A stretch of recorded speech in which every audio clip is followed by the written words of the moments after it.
But I think it goes deeper than just the, say, bad marriage. I think it also depends a great deal on the divorce.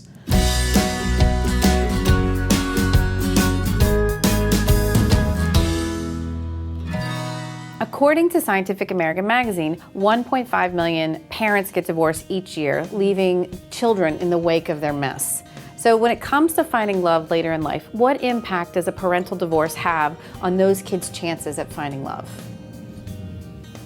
Well, you know, I'm a marriage and family therapist and I do a lot of premarital counseling. And what I've noticed is that people are waiting. You know, they're not jumping into marriage. They're aware that marriage is hard. It's a lot of hard work. They're coming in to really get educated about what this relationship is. They know that in some cases they're very poorly equipped to take on the intimacy, the connection, the good communication patterns that are necessary to make a marriage work. And so they're waiting longer. They're getting to know themselves better. They're spending more time with their partner, maybe 3 years instead of 6 months before they say, I do. I think that we're going to be seeing, if we're not already, that the divorce rates in this next generation are going to be lower than they were in their parents' generation. I think the issue, though, about what's the impact of divorced parents on marriages, I would like to expand it to just committed relationships. And relationships generally. Relationships in general. I think it's a huge issue. I think it's equally a big issue when people grow up in a family where there's not love expressed within the family. I think that can be just as damaging. Yeah. Like parents who should have gotten a divorce but didn't. Thank you. Yeah. Thank you. Because absolutely. I think there are times when the divorce itself is better than remaining in the situation. Sure.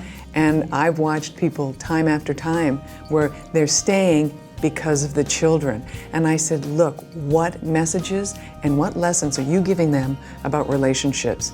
That I'll put up with this, that I don't have to, have my own dreams. And your kids know. Kids are in that household, and even if it's unspoken, they know what's going on. But I think it goes deeper than just the, say, bad marriage. I think it also depends a great deal on the divorce. And if the parents have a very acrimonious divorce, then we're seeing that impacts the kids tremendously. Right.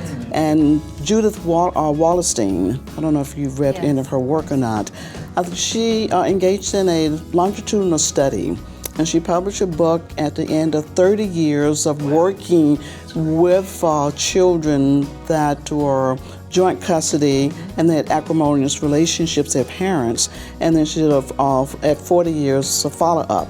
And what she found that I thought was very interesting, that the children coming out of these types of homes and divorces really fell almost equally into 3 different camps. The ones who never got married because they, because of their parents' relationship. Then another third were ones who got married and they say, I will stay married regardless how bad it is. I don't want to put my children through the terrible divorce. And then the other third were the ones who got married, divorce, married, divorce, married, divorce. They just had very little tolerance for any type of conflict in a relationship. So their solution was to get a divorce and start over again.